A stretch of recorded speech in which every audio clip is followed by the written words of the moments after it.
Hello everyone, welcome back to my channel. So आज हम लेके आए हैं अपने इंग्लिश के, आप लोगों की डिमांड पे आपको इंग्लिश की वीडियो चाहिए थी ना, तो आज मैं लेके आई हूँ चैप्टर हमारा लो स्प्रिंग क्लास 12 के इंग्लिश का चैप्टर है ये हमारा। तो उसका मैं अभी आपको एक्सप्लेन करूंगी। पहले पार्ट 1, ठीक है। इसमें 2 स्टोरीज बताई हुई है, ठीक है, जो स्टोलन चाइल्डहुड पे है। स्टोलन चाइल्डहुड का मतलब है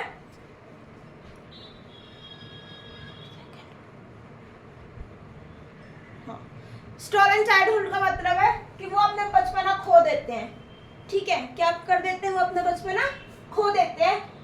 तो ये जो चैप्टर हमारा वो एनिस जंग ने लिखा है, ठीक है। बहुत इंटरेस्टिंग चैप्टर है। अगर आप ध्यान से सुनोगे, जैसे हमने लास्ट लेसन कंप्लीट किया था इतने अच्छे तरीके से, वैसे आपका ये चैप्टर भी बिल्कुल कंप्लीट हो जाएगा क्लास 12 का। तो अभी हम सबसे पहले पढ़ने वाले अपने ऑथर एनिस जंग के बारे में। तो स्टार्ट करते हैं अपनी वीडियो, ठीक है। तो एनिस जंग कौन थे? ये हमारे ऑथर हैं जिन्होंने लो स्प्रिंग चैप्टर लिखा है, ठीक है। और ये जो स्टोरी है बेसिकली लो स्प्रिंग, वो स्टोलन चाइल्डहुड के ऊपर है। किसके ऊपर है? स्टोलन चाइल्डहुड के ऊपर है, ठीक है। अबाउट द ऑथर, एनिस जंग 1944 studied in India and the USA. She began her career as a writer and has been an editor for major newspaper in India and abroad. देखो एनिस जंग जिन्होंने ये स्टोरी लिखी है, उनके बारे में, उनकी थोड़ी सी लाइफ स्टाइल के बारे में पढ़ने वाले हैं कि वो क्या थे। वो एडिटर थे। क्या थे? वो इंग्लिश न्यूज़पेपर के एडिटर थे। एनिस जंग 1944 में इनका बर्थ हुआ था एंड स्टडीड इन इंडिया। इन्होंने अपनी पढ़ाई इंडिया में करी थी एंड द यूएसए, और यूएसए में भी इन्होंने अपनी स्टडी मतलब हाई स्टडीज के लिए यूएसए गए थे ये।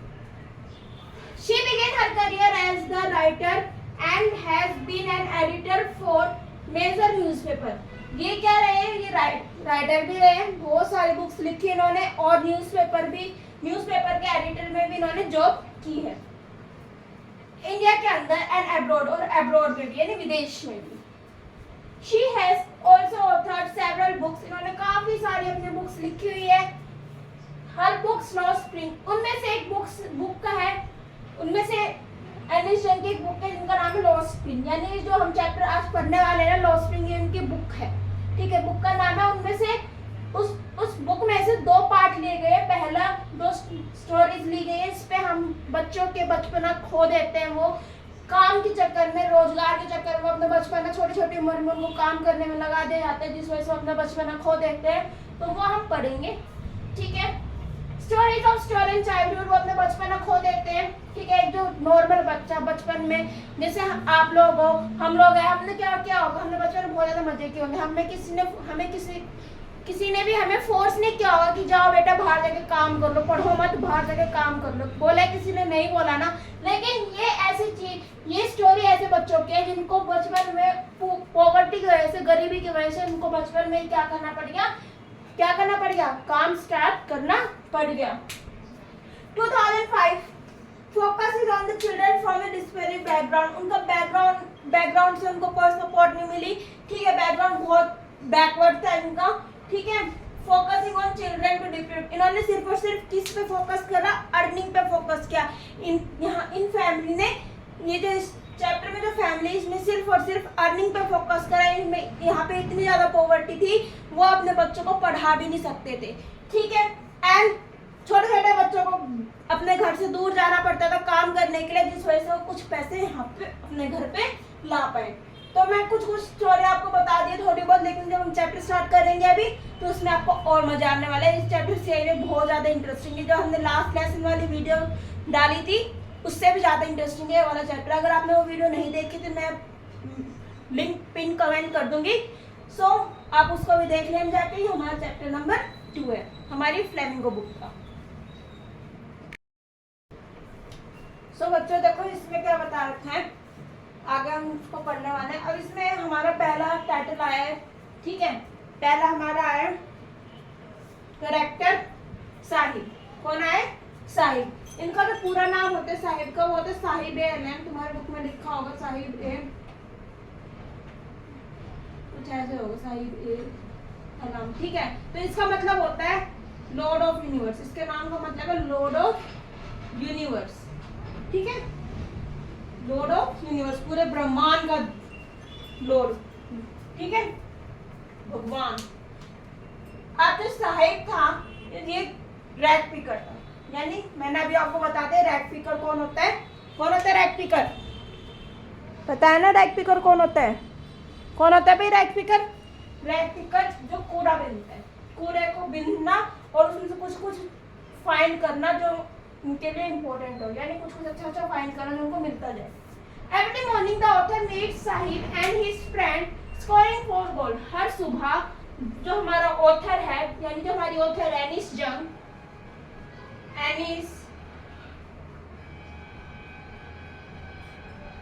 एनिस जंग वो किन से मिलती है?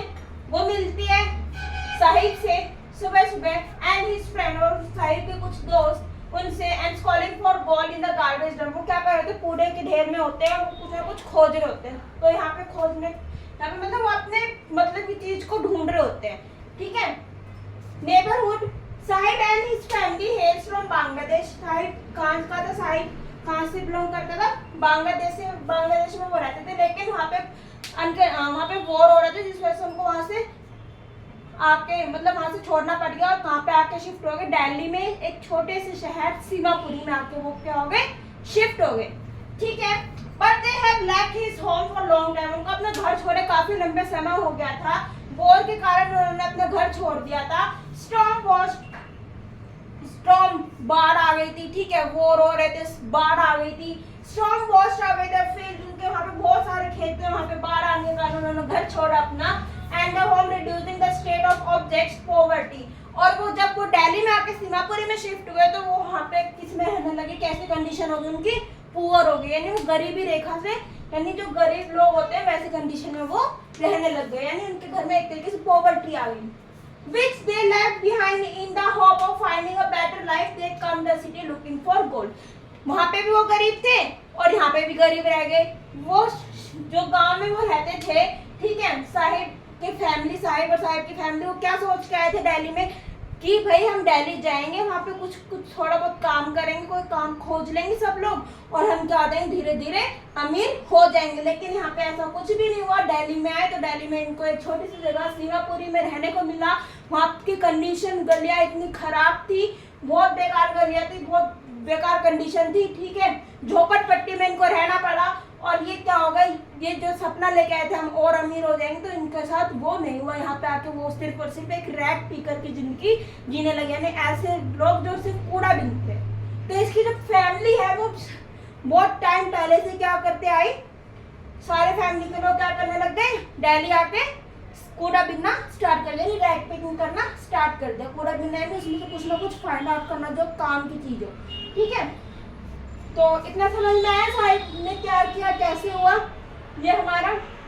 इसमें से क्वेश्चन काफी बार आता है कि साहिब कौन था और वो दिल्ली क्यों आए थे, ठीक है। सिंगापुर में वो आके दिल्ली में क्यों शिफ्ट हुए थे, क्या पर्पस था उनको शिफ्ट होने का। तो तुम लिख सकते हो कि वो अपने बेटर लाइफस्टाइल जीने के लिए दिल्ली में आए थे। दिल्ली में आके वो लोग शिफ्ट हुए थे, लेकिन यहाँ पे अपोजिट हुआ, उनको ऐसा कुछ भी नहीं मिला और उसके अलावा क्या हुआ, वो और ज्यादा पॉवर्टी में चले गए। समझ में आया। तो ये क्वेश्चन आता है साहिब के ऊपर। सो देखो आगे क्या होता है।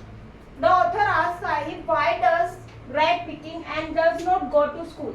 तो यहाँ पे हमारी जो ऑथर है एनिस जंग, वो साहिब के पास जाती है और उनसे पूछती है कि why do rag picking, तुम कूड़ा क्यों बीनते हो, and does not go to school, तुम स्कूल क्यों नहीं जाते। To this he replied, तो इस बात पे हमारा जो साहिब है वो रिप्लाई करता है there is no school in his neighborhood। कहते हैं आस पड़ोस में कोई स्कूल ही नहीं है, इस वजह से मैं स्कूल जाता नहीं हूँ। The author promised, तो जो हमारी ऑथर है एनिस जंग, वो मजाक में क्या कर देती है, हमारे साहिब से प्रॉमिस कर देती है, वादा कर देती है टू ओपन अ स्कूल, अगर मैं स्कूल खोलूंगी तो क्या तुम आओगे। तो हमारे जो साहिब है उसकी आंखों में एक अलग से चमक देखने को मिलती है स्कूल के नाम से कि वाह मुझे पढ़ने को मिलेगा, उसके आंख में अलग से चमक दिख जाती है। The author promised to joking open a school after a few days, तो कहता है हाँ मैं आऊंगा। तो कुछ दिन बाद हमारी ऑथर फिर से आते हैं साहिब से मिलने के लिए।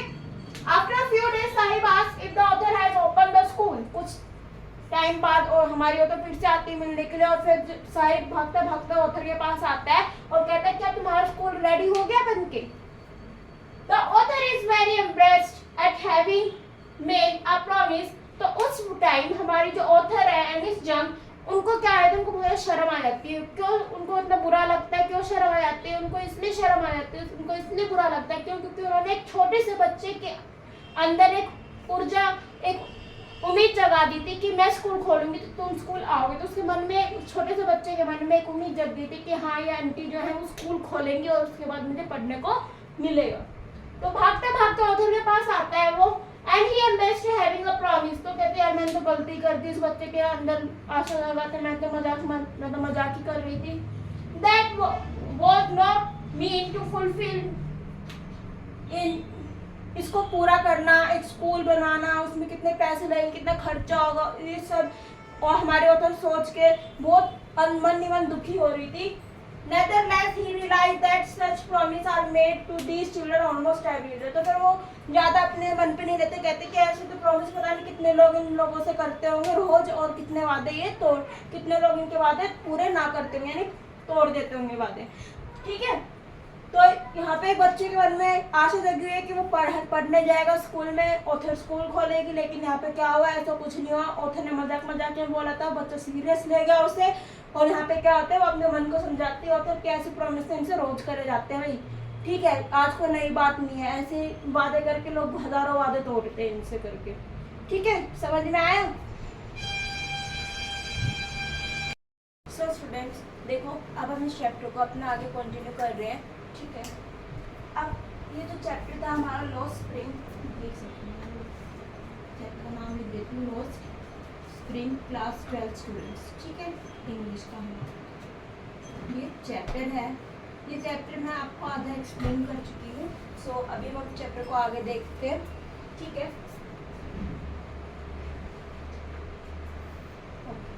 Lord of universe. Lord of universe किसको कहा गया? देखो साहिब को बोला गया। साहिब के नाम का मतलब था लॉर्ड ऑफ यूनिवर्स। जब हमारे ऑथर को ये पता चला, नरेटर को, कि जो ये साहिब है इसका मतलब क्या है, यानी जब उसने हम लोग नाम बताया ना साहिब ने कि मेरा नाम, पूरा नाम साहिब ए आलाम है। सो उस वक्त जो हमारी ऑथर थी, जो उन वहाँ पे लोग उन बच्चों के पास रहती थी, उन बच्चों के साथ टाइम स्पेंड कर रही थी, उनको पता चला इस नाम का मतलब क्या होता है, लॉर्ड ऑफ यूनिवर्स। तो भाई वो बच्चे तो थे अनजान। ठीक है, after some months of knowing him, कुछ महीनों बाद ऐसी बातचीत होती रही, जैसे हम किसी से बातचीत करते तो हमें उसके बारे में पता चल जाती ना, फ्रेंडशिप हो जाती धीरे धीरे। तो वैसे ही हमारी ऑथर के साथ भी साहिब की फ्रेंडशिप हो गई। और कुछ महीने बाद जब ऑथर वापस आई तो क्या हुआ, आज साहिब ही स्कूल में, तो वो साहिब से उसका पूरा नाम जानने लगी, यानी उनसे बोला कि मुझे अपना सारा मतलब फुल नेम बता दो। ठीक है, the author notice the irony in the Sahib name. जैसे उसने बोला कि मेरा नाम साहिब नाम है, सो उस वक्त जो हमारी ऑथर थी उसके मन में इतनी ज़्यादा उत्सुकता है, क्योंकि उसको पता था साहिब आलाम का मतलब क्या होता है। वो सोचने लगी कि अगर इस बच्चे को, इस छोटे बच्चे को, साहिब को अगर अपने नाम का मतलब पता हो तो शायद ये और भी तरक्की कर सकता है। सो जब हमारी ऑथर को पता चला इसका नाम साहिब आलाम है, तो लॉर्ड ऑफ यूनिवर्स, इसका नाम का मतलब क्या है, लॉर्ड ऑफ यूनिवर्स। तो साहिब के नाम का मतलब क्या था, Lord of universe. Sahib did not believe but, तो उसको लगा कि अगर मैं इस बच्चे को बता दूं अगर कि तुम्हारे नाम का मतलब ये है, तो इसके मन में इसको ना विश्वास नहीं होगा इस बच्चे को। But his name means unaware the meaning of his name, उसको अपने नाम का मतलब नहीं पता था। इस वजह से वो क्या कर रहा था, वो मतलब ऐसे टाइप का लड़का था जिसको नहीं पता था, थोड़ी सी पॉवर्टी में रहता था वो बच्चा सॉरी, थोड़ी सी पॉवर्टी में रहता था वो बच्चा, और उसको अपने नाम का मतलब नहीं पता था। तो जब ऑथर को पता चला तो वो बहुत ज़्यादा शौक रह गई। ये वाला समझ में आ गया, लॉर्ड ऑफ यूनिवर्स किसको बोला गया, साहिब आलाम। साहिब का पूरा नाम था, उसके नाम का मतलब था लॉर्ड ऑफ यूनिवर्स। देखो आगे क्या होता है चैप्टर में।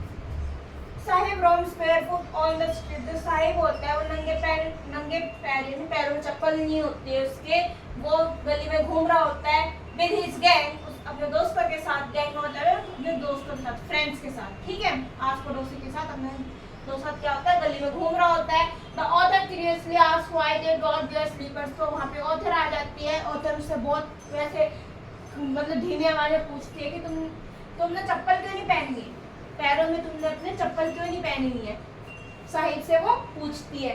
वन रिप्लाइज दैट, उसमें से एक बच्चा बोलता है, उस गैंग में से एक बच्चा बोलता है उसका दोस्त, one replies that his mother does not bring them, कहते हैं कि हम मदर मेरी मम्मी लाई नहीं इसलिए मैंने नहीं पहनी। डाउन फ्रॉम हिज सेल्फ, और वो अपने ये बोल के अपने मुंडे होते हैं नीचे कर लेती है। Another says he want shoes, उसमें से एक बच्चा और होता है, वो क्या कहता है, मुझे शूज चाहिए। क्या कहता है उसमें से एक बच्चा कि मुझे शूज चाहिए। Moving across the country the author has seen many childrens, पूरे कंट्री में जो हमारी ऑथर है वो घूमती है, बहुत सारे बच्चों को देखते हैं जो वहाँ पे नंगे पैर यानी बिना पैरों में चप्पल हुए वो गलियों में घूम रहे होते हैं। वन हिज एक्सप्लेनेशन, एक उसमें से बोलता है, is that it is a tradition, उसमें से बच्चे क्या बोलते हैं, हमारा ट्रेडिशन है, ट्रेडिशन ये हमारा फैशन है, हम बिना चप्पल घूमते हैं, ठीक है। And do not lack of money, पैसों की कमी नहीं, बल्कि ये हमारा क्या है, ट्रेडिशन है, हमारा फैशन है, हम बिना चप्पल गलियों में घूम लेते हैं। एनीज वंडर, लेकिन जो हमारी एनीज जंग थी ऑथर, जिसको पता है कि ये कोई ट्रेडिशन वगैरह नहीं है, ये सीधा सीधा किसको दर्शा रहा है यहाँ पे, पॉवर्टी को दर्शा रहा है, किसको दर्शा रहा है यहाँ पे, गरीबी को दर्शा रहा है। अगर ये गरीब ना होते तो ये ट्रेडिशन क्यों यूज करते, ट्रेडिशन तो बहुत सारे होते हैं, कपड़ों के ट्रेडिशन होते हैं, ठीक है, बहुत सारे ट्रेडिशन बच्चे यूज करते हैं, लेकिन चप्पलों का क्या ट्रेडिशन है, ये तो कोई ट्रेडिशन नहीं हुआ। स्पेशली किस चीज को दर्शा रहा था, इनडायरेक्टली उनकी पॉवर्टी, उनकी गरीबी रेखा को वो दर्शा रहा था। एंड इज वंडर, उनको पता था कि बच्चे जो है ये एक्सक्यूज बना रहे हैं, यानी झूठ बोल रहे हैं बच्चे, टू एक्सप्लेन एनीवे, अपने सिर से किसी न तरीके से बात टाल रहे हैं कि ये हमारा ट्रेडिशन है, जिस वजह से हमारे पास चप्पल नहीं है, हम लोग चप्पल नहीं पहनते। समझ में आया वाला? सो देखो अब आगे क्या बोला है, the author pained by the fact that rag picker are still barefoot. देखो जो हमारी ऑथर है ना, उसे बहुत बुरा लगा ये देख के कि आज भी जो रैट पिक करते हैं, यानी जो कूड़ा बीनते, रैट पिकर्स किसको बोलते हैं, जो कूड़ा बीनते, वो लोग जो कूड़ा बीनते हैं, वो आज भी क्या है, आज भी यानी उनके पैर में चप्पल नहीं है, वो ऐसे रोडों पे घूमते हैं, कूड़े के ढेर में कूड़ा चुगते हैं, तो उनके काम की चीजें वो निकालते हैं। सो यहाँ पे क्या क्या चप्पल की बात की जा रही है, देखो पढ़ो। The author remember a man उद्यपी, जो हमारी ऑथर है ना, उनको याद आता है एक मैन, एक आदमी जो उद्यपी में रहता है, ये जगह का नाम है उद्यपी, क्या है, जगह का नाम है उद्यपी, वहाँ पे एक आदमी, एक व्यक्ति रहता है, who was a young boy would pass a temple where his father, उसका एक बच्चा था, छोटा बच्चा, ठीक है, जो रोज टेम्पल के पास आके प्रेयर क्या करता था, मंदिर के सामने आके प्रेयर क्या करता था कि भगवान मुझे एक जोड़ी जूते दे दो। Where his father was a priest, उसके जो पापा थे उस मंदिर में पुजारी थे। And pray for a pair of shoes, किस चीज की प्रेयर करता था बच्चा कि भगवान मुझे एक जोड़ी जूते दे दो। देखो कैसे कैसे, मतलब इस चैप्टर को पढ़ के तुम्हें ये अंदाजा लगा लो कि गरीबी, किसी भी चीज की बच्चों जो गरीबी है इस चैप्टर में किस तरह देखने को मिल रही है। देखो बच्चों के पास पैरों में पहनने के लिए जूते तक नहीं है, वो कम छोटी उम्र में काम करने जा रहे हैं, तो सोचो तुम लोगों की लाइफ से काफी अच्छी है भाई, पढ़ लो, ये टाइम दोबारा नहीं आएगा। 30 years later, 30 साल बाद, द ऑथर विजिटेड टाउन, 30 साल बाद जो ऑथर है हमारे फिर से उस टाउन में जाती है। बिहाइंड द टेम्पल, टेम्पल के पीछे देयर वाज द हाउस, एक घर बना हुआ था। न्यू प्रिस्ट, नए पंडित वहाँ पे आ गया था। अब तो 30 साल तो काफी हो गया ना, बूढ़ा वो जो प्रिस्ट था, जो पंडित 30 साल पहले था, तो मर गया होगा। अब जो मंदिर के पीछे एक नया घर बनाया गया, नया घर बन रखा था और वहाँ पे एक नया पंडित आ रखा था। And is notice that the young boy of the priest, वो कौन था, वो जो पंडित था ना, बूढ़ा पंडित जिसका बच्चा जो शूज के लिए प्रेयर करता था, वही था। वो बड़ा हो गया था, उसका भी बेटा हो गया था। और हाँ, आज बेशक पहले उस बच्चे के पैर में चप्पल नहीं थी, वो एक जोड़ी शूज के लिए भगवान के सामने जाके प्रेयर क्या करता था। लेकिन हाँ, आज 30 साल बाद जो बच्चा प्रेयर क्या करता था, उसके बच्चे के पैर में आज चप्पल तो है, शूज तो है, ही वियरिंग शूज। उसका जो बच्चा था वो क्या था, शूज पहन रखे थे उसके पैर में। The boy who prayed had never lost his shoes, जो बच्चा जो रोज शूज की मन्नत करा करता था, रोज शूज मांगा करता था भगवान से, वो उसको शूज की अहमियत का पता होता है। देखो ये बात बिल्कुल सही होती है, ये बात बिल्कुल पक्की होती है। जिस व्यक्ति के पास जो चीज़ नहीं होती है उसको ही उस चीज़ के बारे में, उस चीज़ की वैल्यू के बारे में पता होता है। तो इस बच्चे को यहाँ पे शूज की वैल्यू का बहुत ज़्यादा अंदाजा है। The goddess granted his prayer, भगवान ने आज 30 साल बाद उसकी प्रेयर सुन ली। आज उस जो बच्चा प्रेयर क्या करता था, जो बड़ा हो गया, उसके पैर में भी जूते हैं, और जो उसका बच्चा है उसके पैर में भी क्या है, आज जूते हैं। Most of them young boy there now have a shoes to wear, आज उन बच्चे के पैर में, पुजारी के बेटे के पैर में क्या है, आज जूते तो हैं, यानी पोते बोलते हैं ना, ग्रैंडसन। आज उसके ग्रैंडसन के, प्रिस्ट के ग्रैंडसन के पैरों में आज क्या जूते हैं पहनने के लिए, यानी वो अब खुले पैर यानी बिना चप्पल के बाहर नहीं जाता है। ठीक है, तो देखो कितनी अच्छी बात है ना, अच्छी बात समझ में आएगा ना। और हाँ, अगर आपको कहीं पे भी इस चैप्टर में कोई डाउट लग रहा है तो मुझे कमेंट कर देना, मैं आपको कमेंट का रिप्लाई जरूर दूंगी। ठीक है, देखो आगे क्या बोला है, गार्बेज इज अ गोल्ड, ये हमारा दूसरा आगे टॉपिक बताया गया, गार्बेज इज अ गोल्ड। यहाँ पे जो गार्बेज है, जो कूड़े का ढेर है, उसको गोल्ड बताया गया। क्यों बोला गया है यहाँ पे गार्बेज इज अ गोल्ड? कोई मुझे बता सकता है कि क्यों यहाँ पे गार्बेज इज अ गोल्ड बोला गया है? The author acquaintance with the barefoot rag pickers take her to Simapuri is a place on ferry of Delhi। देखो सीमापुरी वो जगह थी दिल्ली के, मतलब जैसे मान लो जो मैप में दिल्ली दिखाई देती है, दिल्ली के जस्ट छोटे से हिस्सा टक्कर पे एक जगह थी जो सीमापुरी थी, और ये ईस्ट दिल्ली के साइड थी। कहाँ थी याद रखना, सीमापुरी कहाँ था, और यहीं पे लिख दो, ईस्ट दिल्ली के साइड थी ये जगह। ठीक है,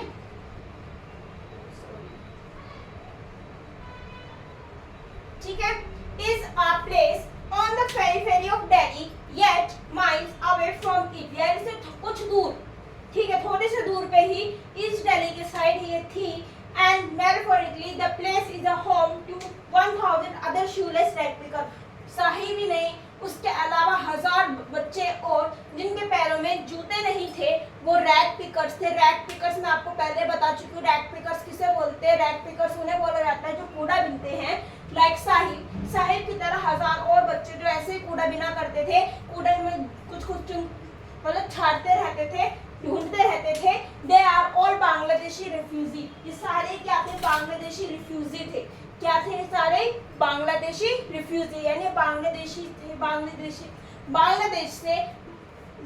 बांग्लादेश से भाग के कहाँ गए थे, दिल्ली आ गए थे, यानी इनको वहां से भगा दिया गया था। ठीक है, Who came here back in 1970? कब आए थे वो, 1917 में आए थे यहाँ पे। And they live in very poor condition, उन्होंने सोचा था दिल्ली कैपिटल है इंडिया की, यहाँ पे हमारा वो बांग्लादेश से दिल्ली आए थे, वो बेसिकली रोजगार के लिए आए थे यहाँ पे, कि हम दिल्ली में शिफ्ट हो जाते हैं क्योंकि वो कैपिटल है इंडिया की, और इस वजह से वहाँ पे जब हम शिफ्ट होंगे तो वहाँ पे हमें कोई ना कोई रोजगार, कोई ना कोई काम वगैरह करने को जरूर मिल जाएगा, और इससे हमारी कंडीशन क्या हो जाएगी, अच्छी हो जाएगी। लेकिन जब ये दिल्ली आके शिफ्ट हुए तो इनका क्या हो गया, इनके साथ अपोजिट हो गया, कंडीशन जो थी वो और बेकार हो गई इनकी रहने की। और ये छोटी गलियों में, गंदी गलियों में, सीमापुरी गंदी गलियों में, झुग्गी झोपड़ी में रहा करते थे दिल्ली के अंदर, और इनकी कंडीशन क्या हो गई, ये यहाँ पे आके और ज्यादा पुअर हो गए। दिल्ली में वेरी पुअर कंडीशन, बहुत पुअर कंडीशन में ये लोग यहाँ पे रहे। मड स्ट्रक्चर्स, गली में मिट्टी वगैरह, कीचड़ वगैरह पड़ा बिखरा रहता था। रूफ, जो छत होती थी ऑफ टिन, जो छत होती थी वो टिन की होती थी। टिन देखा है कभी, तो उसकी वो छत बनी होती थी, या फिर ट्रैम्पोलिन की बनी होती थी छत। ठीक है, आया समझ में? सो देखो, the place, no running facility and no drainage. The rag pickers have lived here for the past 30 years without identity but valid ration card. देखो ये कह रहे हैं कि बांग्लादेश में ना तो हमें वहाँ पे कोई वाटर फैसिलिटी मिलती थी, ना ही वहाँ पे हमें कोई अच्छे ढंग से खाना खाने को मिलता था।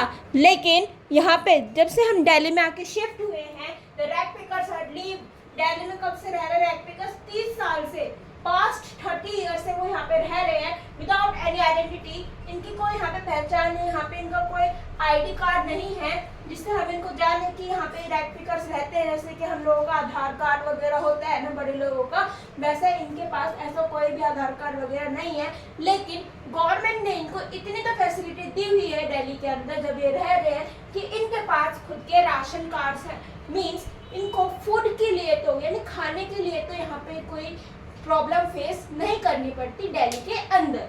Not having an identity does not matter then if at the end of the day. देखो सिंगापुर में बताते हैं लोग, सॉरी बांग्लादेश में बताते हैं लोग कि जब हम रात में बांग्लादेश में रहते थे तो वहाँ पे हमें खाने को बहुत कम मिलता था, इस मतलब वहाँ पे फूड की शॉर्टेज थी। लेकिन जब से दिल्ली में आके शिफ्ट हुए इनके पास राशन कार्ड्स हैं, झुग्गी झोपड़ी में ये लोग रहते हैं। और इवन यहाँ पे इतना तो है कि ये जब भी रात में सोने के लिए जाते हैं अपने बेड पे, उससे पहले इनका पेट जो है वो भरा होता है, यानी इनको जितना खाना चाहिए उतना यहाँ पे राशन कार्ड के थ्रू गवर्नमेंट इनको प्रोवाइड करवा रही है।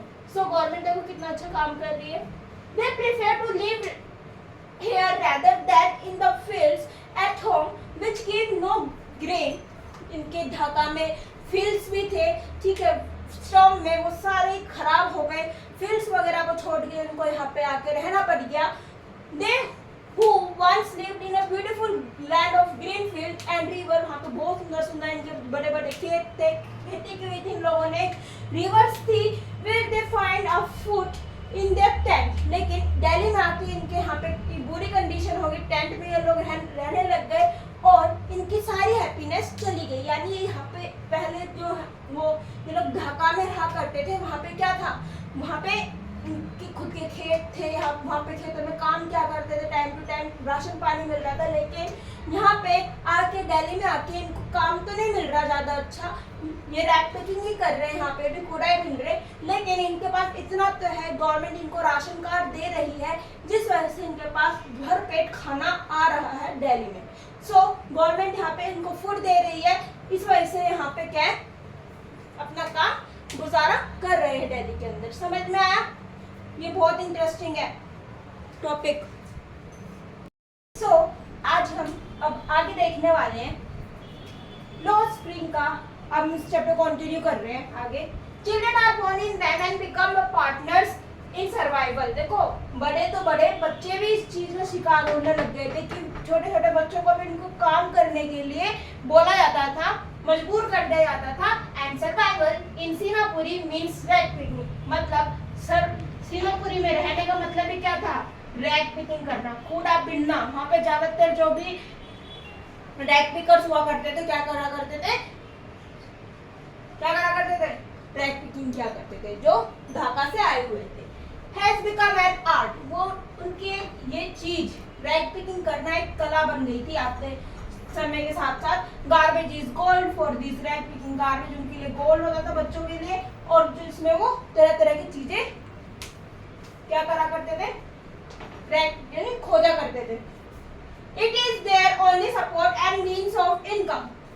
इनडायरेक्टली इसका क्या मतलब था कि वो उसमें से तरह तरह की चीजें ढूंढा करते थे और वो एक इनकम का सपोर्ट, ऐसे कि सबका इनकम का सपोर्ट अलग अलग होता है, कोई किसी चीज से कमाते है, कोई कुछ करके अपने प्रोफेशन से अपने इनकम जनरेट करता है। लेकिन इनका इनकम देखो, इनकम कमाने का सोर्स क्या था, रैग पिकिंग, सीमापुरी के लोगों का। Sahib tells the author that sometime he find a, जो साहिब है, जिसका साहिब जो छोटा बच्चा है, वो ऑथर को बोलता है, हमारी ऑथर को, कि समटाइम ही फाइंड अ रूपी, एक बार जब वो रैग पिकिंग कर रहा था तो उसे एक सिक्का मिला था, और इवन और एक बार तो हुआ था 10 रुपए का नोट भी मिला था। इतनी खुशी से बता रहा था, बहुत खुशी से बोल रहा था, आपको पता है मुझे एक बार ना रैग पिकिंग करते वक्त ना 10 रुपए का नोट भी मिला था।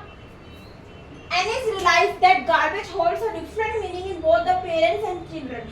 तो जो हमारी ऑथर है उसे फिर रियलाइज होता है कि बच्चों के लिए रैग पिकिंग वंडर्स है, यानी खजाने की तरह की, जैसे उनको कोई खजाना मिल गया हो, और बड़ों के लिए रैग पिकिंग क्या है, फॉर सर्वाइवल है, यानी समझ जाओ फूड वगैरह जो है उनका रैग पिकिंग के थ्रू ही उनका घर चल रहा है।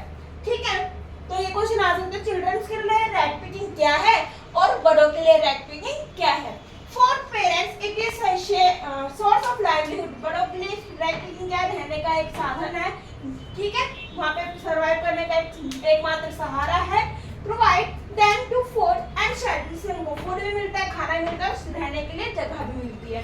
फॉर चिल्ड्रन, बच्चों के लिए, it is wrapped in wonders, और बच्चों के लिए क्या है, वो एक खजाने की जगह है, यानी वहाँ पे जितने बार खोजते हैं उनको कोई ना कोई सिक्का वगैरह मिलता है, इसलिए बच्चों ने यहाँ पे क्या बोला है, रैप इन वंडर्स। समझ में आया? देखो अब हम पहुंच चुके हैं थोड़ा सा आगे अपने चैप्टर पे, जब हमारे साहिब को मिलते हैं शूज, वो भी टेनिस शूज, जो किसी रिच पर्सन के बच्चे ने कर रखे होते हैं डिस्कार्ड, ठीक है। अब देखो करते हैं इसको। One winter morning, the author sees Sahib outside the fence gate of the neighborhood club. देखो एक विंटर सुबह यानी ठंड की बात हो रही है, जब साहिब क्या होता है, जब ऑथर से मिलती है, ऑथर देख रही होती है साहिब को आउटसाइड द फेंस गेट, यानी गेट के बाहर से, ठीक है, नेबरहुड क्लब, जो पास में जो नेबरहुड क्लब था वहां से हमारी ऑथर खड़े होकर साहिब को देख रही होती है। He is watching a game of tennis. अब उस जब साहिब को देखते, साहिब को क्या देखते हो कि जो साहिब है वो क्या कर रहा है, वो दूर खड़ा किसी टेनिस के गेम को, कोई टेनिस गेम को क्या कर रहा है, वॉच कर रहा है, देख रहा है। Saheb seems to be fascinated by the game, और जब साहिब उस गेम को देख रहा है तो उसका मन कर रहा है उस गेम को खेलने का। क्या कर रहा है साहिब का, क्या कर रहा है, मन कर रहा है उस गेम को खेलने का। He tells the author that sometimes the guard let him, तो जो साहिब होता है वो हमारी ऑथर को बताता है कि कई बार ना कई बार मैम पता है क्या होता है कि जो गार्ड अंकल है ना, ये मुझे कभी कभार अलाउ कर देते हैं, कि जब कभी कभार गार्ड अंकल मुझे अलाउ कर देते हैं, और इससे मैं क्या करता हूँ, मैं सोसाइटी के अंदर जाता हूँ, वहाँ पे मैं झूले वगैरह झूल लेता हूँ। The authors notice that Sahib is wearing tennis shoes. तो उस वक्त जो हमारी ऑथर है वो देखते हैं कि आज जो साहिब है उसने टेनिस शूज पहन रखे होते हैं, ठीक है। Sahib tells her that someone gave them to him, और साहिब क्या बताता है, किसी ने मुझे दिए हैं। The fact that some rich boy discarded the shoes because there was a hole in one of them. Sahib क्या बताता है कि किसी बच्चे ने ये जो शूज है वो क्या कर दिए, मतलब उसके पास नए शूज आ गए, किसी रिच पर्सन के बच्चे के पास, अमीर बच्चे के पास एक नए शूज, नए पेयर ऑफ शूज आ गए, इस वजह से उसने ये टेनिस शूज क्या कर दिए, डिस्कार्ड कर दिए, जो इसको रैक पिकिंग के वक्त मिले थे। और इसको जब ये शूज मिले तो इसकी एक्साइटमेंट तुम सोच नहीं सकते भाई, इसकी एक्साइटमेंट बहुत ज्यादा, ये इतना ज्यादा खुश हो जाता है जब इसको शूज मिलते हैं, क्योंकि किसने प्रेयर करी थी ना भगवान। देखो अब हम पहुंच चुके हैं थोड़ा सा आगे अपने चैप्टर पे, जब हमारे साहिब को मिलते हैं शूज, वो भी टेनिस शूज, जो किसी रिच पर्सन के बच्चे ने कर रखे होते हैं डिस्कार्ड, ठीक है। अब देखो करते हैं इसको। One winter morning, the author sees Sahib outside the fence gate of the neighborhood club. देखो एक विंटर सुबह यानी ठंड की बात हो रही है, जब साहिब क्या होता है, जब ऑथर से मिलती है, ऑथर देख रही होती है साहिब को आउटसाइड द फेंस गेट, यानी गेट के बाहर से, ठीक है, नेबरहुड क्लब, जो पास में जो नेबरहुड क्लब था वहां से हमारी ऑथर खड़े होकर साहिब को देख रही होती है। He is watching a game of tennis. अब उस जब साहिब को देखते, साहिब को क्या देखते हो कि जो साहिब है वो क्या कर रहा है, वो दूर खड़ा किसी टेनिस के गेम को, कोई टेनिस गेम को क्या कर रहा है, वॉच कर रहा है, देख रहा है।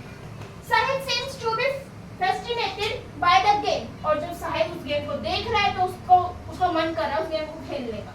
क्या कर रहा है साहिब का, क्या कर रहा है, मन कर रहा है उस गेम को खेलने का।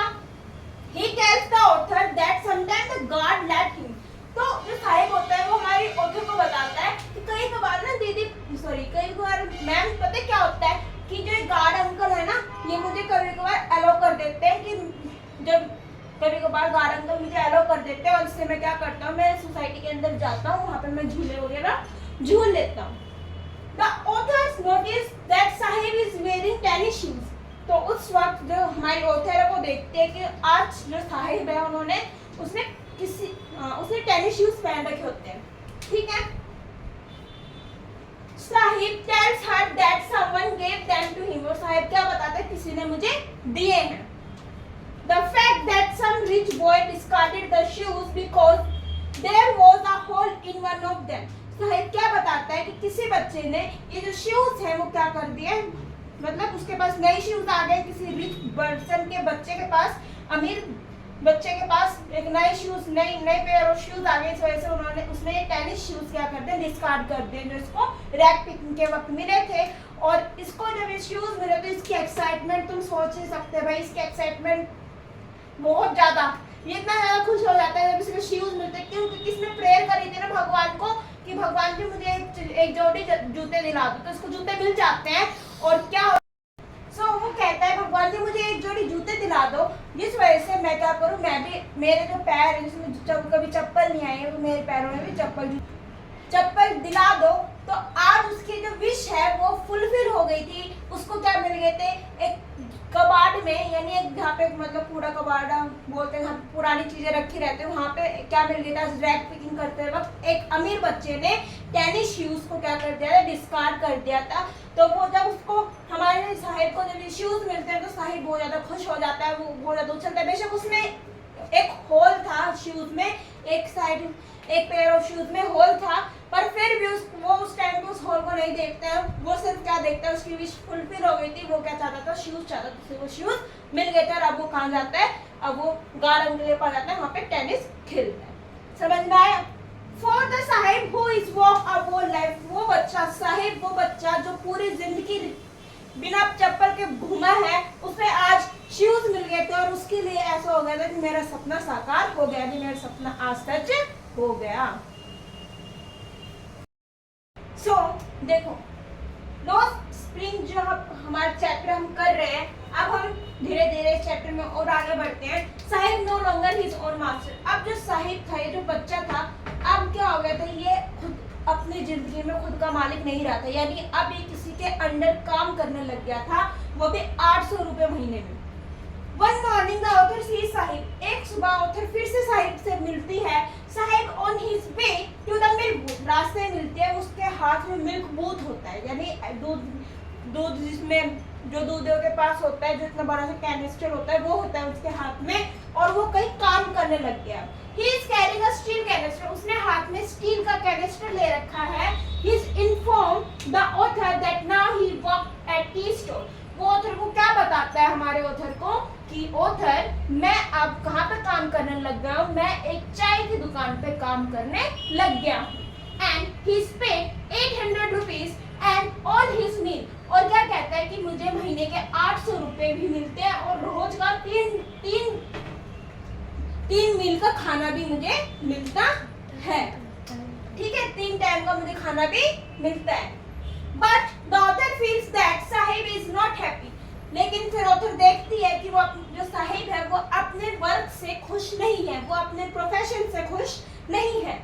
His face is lost his carefree look, जब साहिब था वो रैक पिकिंग किया करता था, उसके फेस पे एक अलग चमक दिखाई देती थी, लेकिन जब से वो मिल्क बूथ में काम करने लग गया, उसके हाथ में कैनिस्टर आ गया, हैवी कैनिस्टर, तो वो क्या हो गया, वो उसके फेस पे चिंता दिखाई दे रही है एक तरीके से।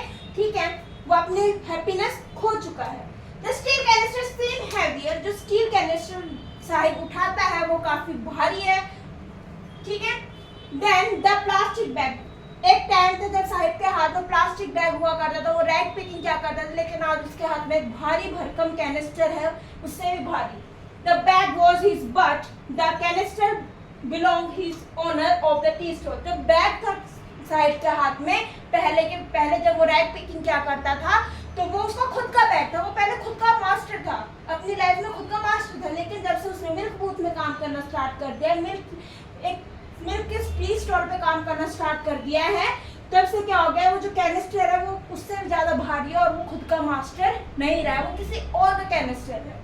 Sahib is no longer his own master, Saheb अब अपनी जिंदगी में अपनी लाइफ में खुद और ज्यादा मास्टर नहीं रहा है, वो किसी के इनडायरेक्टली वो अपनी हैप्पीनेस खो चुका है। जो उसकी फ्रीडम, उसकी जो काम करने में उसे मजा आता था, वो मजा उसको इस ड्यूटी में नहीं आ रहा है, इसलिए वो अनहैप्पी और टायर्ड हमारे ऑथर को दिखाई दे रहा है। तो स्टूडेंट्स, आज के लिए सिर्फ इतना ही। ये चैप्टर थोड़ा सा और बच गया है, इसका एक पार्ट अभी बाकी है, मैं इसके लिए वीडियो आपके जल्दी से जल्द लेके आऊंगी। तब तक के लिए आप मेरे पार्ट 1 की वीडियो को एंजॉय करो। कहीं पे कोई डाउट हो तो वीडियो में कमेंट कर देना, वीडियो को लाइक कर देना, चैनल को सब्सक्राइब कर देना और बेल आइकन को ऑन करके ऑल कर देना। व्हाट्सएप लिंक को ज्वाइन करना बिल्कुल मत भूलना। मिलती हूँ मैं जल्दी आपको एक पार्ट 2 के साथ इस चैप्टर को। तब तक के लिए thank you, have a nice day.